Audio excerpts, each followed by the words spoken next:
Hi there, my name is Christina Halstead. I'm a 2D animator currently living in Burbank, California. I am traditionally trained in hand-drawn paper animation, and I've been using Toon Boom for about a year and a half, using that for digital hand-drawn animation and for character cutout animation. What I'm going to talk to you about in this series of tutorials is how to add effects to your scene using Toon Boom Harmony Essentials. Okay, so the first effect I'm going to talk about in Essentials today is the blur effect. And I'm going to go ahead and add that. So what I'm going to do here is, this is my dog group. All the assets are inside this group right here. And there are a couple ways you can add effects to your timeline. One way is to go to Add Layers, which is right here. And there's a drop down, and at the very bottom is effects, and then that drops down further, and you can see the different effects right here. That's one way. Another way is to right click on your layer, go to Insert, and then you can go down to effects that way. I'm going to go ahead and add the blur. So you can see my character turn blue. That means there's actually an effect on the character, and that's what we have selected, and it shows what is being affected by that. And as you can see, the character hasn't really changed.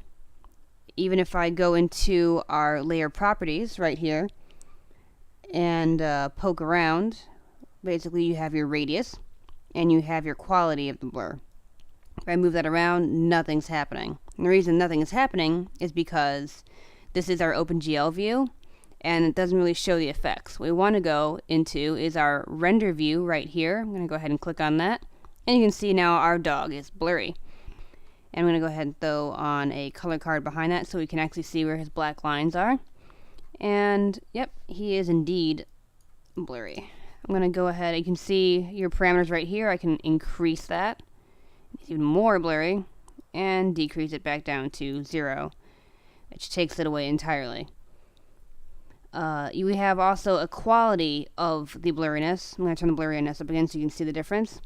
Right now it's in high. If I turn it to low, you can see it gets the quality of it is just much lower. You can see some pixelation, and basically that means if you're if you don't need something to be quite so detailed, quite so pretty, you can use the low quality. It'll help on rendering time and help on the strain on your computer.